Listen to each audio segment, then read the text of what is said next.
김민수 씨는 2021년부터 동탄의 부동산에 관심이 갔습니다. 30대 후반의 평범한 회사원이었던 그는 치솟는 집값을 보고 조급했죠.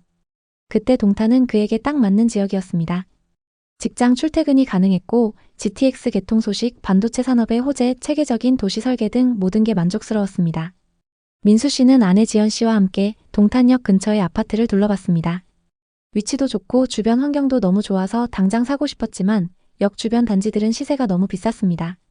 그러던 와중 부동산 실장의 추천으로 역에서 좀 떨어진 영천동의 아파트를 보게 되었습니다. 1000세대가 넘는 대단지에다가 단지 바로 앞에 수변 산책로도 있고 대규모 상업시설도 들어서 있었죠. 역 주변보다 저렴하지만 입지가 좋아서 조만간 크게 오를 겁니다. 부동산 실장의 말은 부부의 심장을 뛰게 만들었습니다.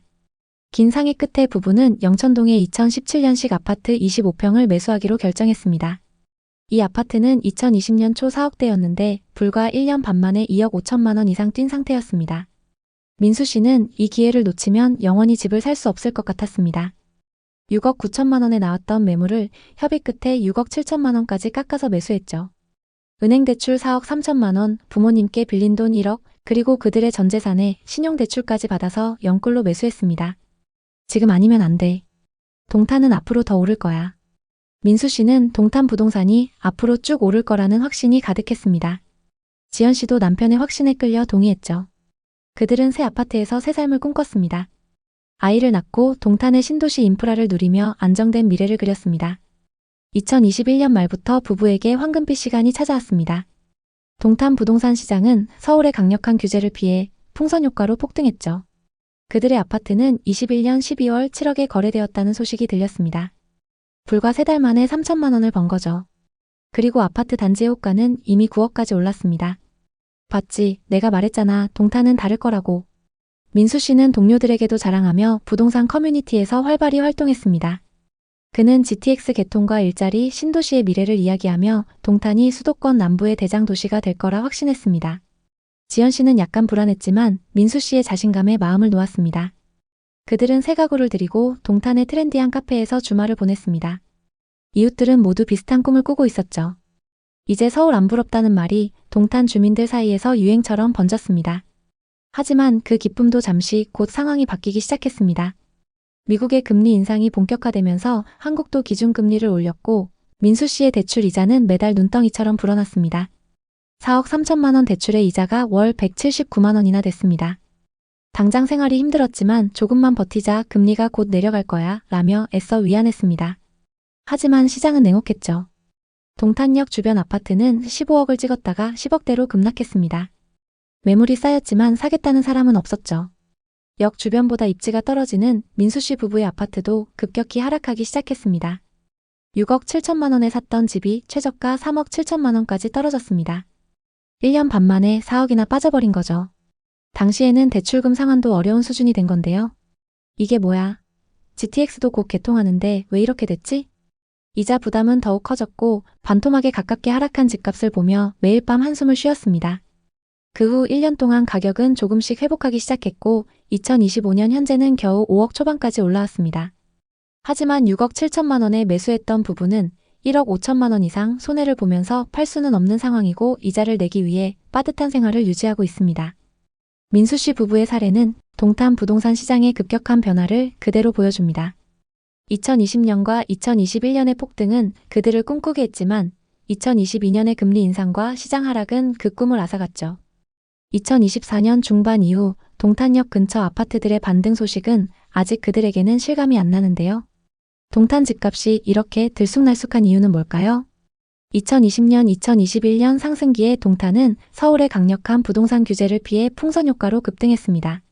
일자리, GTX, 신도시 인프라 등 뛰어난 장점이 부각되면서 실수요자와 투자자 모두 몰렸죠. 특히 동탄역 주변 같이 인프라가 잘 갖춰진 곳은 매물이 나오는 즉시 거래되면서 끝을 모르고 상승했습니다. 문제는 이 시기에 과도한 대출로 집을 산 분들입니다. 13억에 샀다면 대출을 7억, 8억 정도는 받았을 겁니다. 하지만 지금 10억에도 안 팔린다면 팔더라도 대출 상환을 겨우 할 수 있는 정도인 상황입니다. 반면 하락장에서 샀던 분들은 대출 부담이 훨씬 적거나 높은 금액의 전세를 둘 수 있겠죠. 2020년과 2021년 무렵에는 지금이 아니면 영원히 못 산다며 영끌로 아파트를 매수하는 사례가 크게 늘었습니다. 그 시기에는 오히려 인접한 광교나 위례보다 더 강한 상승률을 보였다는 분석도 있었고 일부 단지는 순식간에 최고가를 갱신했습니다. 하지만 2022년 들어 미국이 본격적으로 금리를 올리면서 한국 역시 기준금리를 계속 높일 수밖에 없었습니다. 그 결과 대출에 크게 의존하던 부동산 매수세가 급속도로 식기 시작했습니다. 동탄도 예외는 아니었습니다. 한때 15억, 16억 원에 거래되던 아파트가 10억대로 내려오고 매물이 쌓여도 사겠다는 사람이 없었습니다. 이제 동탄도 끝난 것 아니냐는 비관론이 흘러나왔고 실제로 고점 매수자 중에는 이자 부담을 이기지 못해 경매를 당하거나 큰 손실을 본 분들도 많았습니다. 그렇게 얼어붙었던 시장이 최근 들어 다시 반등 조짐을 보이기 시작했습니다. 정부가 여러 가지 규제를 완화했고 세제 개편과 함께 대출 문턱이 낮아진 영향이 컸습니다. 언론에서는 동탄역 인근 아파트가 다시 신고가를 기록했다는 기사를 내보냈는데 이를 본 사람들은 동탄이 다시 살아난다며 기대감을 보이기 시작했습니다. 특히 동탄역 롯데캐슬 전용 84타입이 16억에 거래되었다는 소식이 전해지면서 많은 사람들이 놀라워했습니다. 그렇다고 모든 단지가 똑같이 오른 건 아닙니다. 일각에서는 특수거래에 불과할 수 있으니 과대 해석은 금물이라고 경고하고 있습니다. 과거에도 인위적으로 높은 가격의 계약을 체결한 뒤 해당 거래를 분양 광고 등에 이용하고 나중에 취소하는 사례가 곳곳에서 드러났기 때문입니다. 동탄에서도 그런 일이 재현될 가능성이 있기 때문에 실제로 계약이 확정되고 잔금까지 이뤄지는지를 지켜봐야 한다는 목소리도 큽니다. 그럼에도 불구하고 시장이 꿈틀대기 시작하면 사람들은 자연스럽게 혹시 더 오르지 않을까 하는 기대를 품습니다. 2030 세대 중에는 규제 풀렸을 때 빨리 사야 한다며 성급하게 움직이는 분들도 계시다고 합니다. 이들을 두고 한 부동산 전문가는 이미 2021년에 영끌로 샀다가 2022년 금리 인상으로 크게 당했던 분들이 많았는데 불과 2, 3년 만에 비슷한 움직임이 반복되는 것 같아 조마조마하다고 말했습니다. 대출 이자 부담이 여전히 큰 상황에 무리하게 집을 사면 또다시 문제가 생길 수 있다는 지적입니다. 광교와 비교해보면 상황은 더 복잡해집니다. 광교 중흥 S클래스 같은 대장 아파트가 호수를 끼고 초고가를 찍었지만 지금은 상가 공실이 많아 실제 경기는 죽어 있는데 집값만 비싸다는 비판을 받고 있습니다. 아무리 지역이 좋아 보여도 대출을 과도하게 받아 집을 매수한 이들이 결국 이자를 갚느라 소비를 줄이게 되면 상권이 활성화되기 어렵다는 논리입니다. 동탄도 많은 가구가 대출을 끼고 매수한 것으로 알려져 있어 이런 악순환이 재현될 가능성을 배제할 수 없습니다. 그렇다고 동탄이 그냥 거품이 잔뜩 낀 지역이라고만 치부하기에는 GTX 계통과 반도체 산업이라는 대형 호재가 실제로 존재합니다. 동탄 주민들 중에는 호재가 크니까 2, 3년 뒤면 수도권 남부 대장으로 자리 잡을 거라고 자신 있게 말하는 분들도 많습니다. 또한 도심 설계가 체계적이고 주변 상업시설이 꾸준히 들어서는 중이라 살기 좋은 신도시라는 평가도 있습니다. 결국 동탄에서 벌어지는 상승과 하락을 한마디로 정리하기는 어렵습니다. 분명한 것은 폭등 뒤에는 폭락 그리고 다시 불안한 반등이라는 흐름이 2, 3년 사이에 보여졌다는 점입니다. 한번 급등했다고 해서 영원히 오르는 게 아니고 한번 폭락했다고 해서 회복이 불가능한 것도 아닙니다. 결국 금리, 정책, 지역 인프라, 심리 등이 복합적으로 맞물려 시장을 움직입니다. 현재 동탄 부동산 시장이 다시 주목받게 된 이유는 정부의 규제 완화와 세제 개편이 큰 몫을 했습니다. 고금리 시대가 이어지고 있음에도 사람들은 앞으로는 더 힘들어질 수 있으니 지금이라도 사두자 혹은 이제 곧 금리가 안정되면 집값이 또 올라갈 거다 라는 기대를 가지는 경우가 많습니다. 그러나 다른 한편에서는 금리가 안정된다는 보장이 없고 대내외 경제 상황이 좋지 않으니 이럴 때 영끌로 들어갔다가 지난번처럼 낭패를 볼 수 있다는 우려도 제기됩니다. 실제로 동탄에서 영끌로 집을 샀다가 2022년에 금리 인상으로 매물을 내놓고도 팔리지 않아 경매까지 간 사례를 언론에서 다룬 적이 있습니다. 그분들은 1, 2억씩 손실을 감수하고서라도 이자 부담을 줄이기 위해 어쩔 수 없이 처분했다고 합니다. 그러니 조금만 상황이 달라지면 유사한 사례가 또 생길 가능성이 있습니다. 특히 분양을 앞둔 시행사나 건설사에서는 고가 거래 사례를 통해 분양가를 높이려는 의도가 있을 수 있어 실제로 거래가 최종 성사되는지 늘 확인이 필요합니다. 그렇다면 지금 동탄에 들어가면 안 되는 건가? 이런 질문도 자연스럽게 나옵니다. 이에 대해 부동산 전문가들은 무조건 안 된다가 아니라 매우 신중해야 한다는 쪽에 가깝습니다. 실거주를 위해 오랜 기간 거주할 목적이라면 어느 정도 가격 변동은 감수하고 충분히 만족스러운 생활 인프라를 누릴 수 있습니다. 그러나 단기 시세 차익을 노리고 또다시 영끌로 뛰어드는 것은 여전히 위험이 크다는 것이 대세 의견입니다. 현재 미국 금리가 조금 낮아지긴 했지만 언제 또 올릴지 알 수 없는 상황이고 국내 상황도 언제 어떻게 변할지 알 수 없습니다. 결국 동탄의 현재 상황은 한국 부동산 시장이 안고 있는 전반적인 문제들을 보여준다 해도 과언이 아닙니다.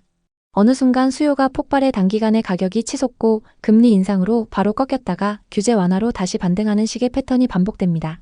이런 환경에서 중요한 것은 오를 때 무조건 올인하기보다 위험을 인식하고 대비하는 자세입니다. 지금처럼 대외 여건이 불안정한 시기에는 혹시 모를 하락장에 대비해 대출을 줄이고 자본을 늘려나가는 게 현명합니다.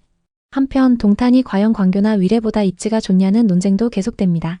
일각에서는 GTX 개통으로 서울 접근성이 강화된다면 동탄이 훨씬 경쟁력이 올라간다고 말하지만 정작 그것이 실현되기 전까지는 불확실한 미래로 남아 있습니다. GTX 호재 효과가 생각보다 미비하거나 다른 변수로 인해 수요가 줄어들면 예상만큼 시세가 오르지 않을 수도 있습니다. 이렇듯 동탄은 다양한 변수를 한꺼번에 끼고 있는 지역입니다. 그렇다고 해서 동탄 자체가 나쁜 도시라는 의미는 전혀 아닙니다.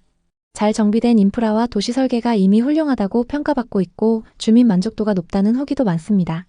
하지만 앞으로 오를 거라는 기대감만 갖고 과도하게 대출을 끼거나 주변 시세를 보지 않고 덜컥 매수하는 건 위험성이 크다는 점도 분명합니다.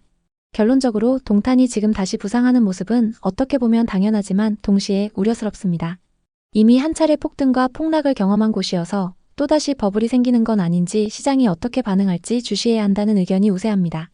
어느 부동산 관계자는 주변에서 한두 건 고가 거래가 나오면 전체 시세가 다 오른 것처럼 호도되는 경우가 많다고 말합니다. 그러나 부동산이란 한두 건으로 모든 것을 일반화하기 어렵습니다. 확정된 거래인지 취소 가능성은 없는지 주변 매물은 어떻게 움직이는지를 꼼꼼히 봐야 합니다. 부동산은 어느 누구도 속단하기 어렵고 특히 동탄처럼 짧은 기간의 폭등과 폭락을 모두 맛본 곳이라면 더욱 그렇습니다. 지금은 무엇보다도 차분한 시각과 정확한 정보를 토대로 무리한 영끌을 피하면서 자신의 재무 상황에 맞는 선택을 하는 것이 바람직해 보입니다. 동탄 부동산에 관심 있는 분들에게 도움이 됐으면 좋겠네요. 오늘도 영상 봐주셔서 감사합니다. 항상 여러분의 성공적인 투자를 응원하겠습니다. 오늘 영상이 도움되셨다면 구독, 좋아요 부탁드립니다. 감사합니다.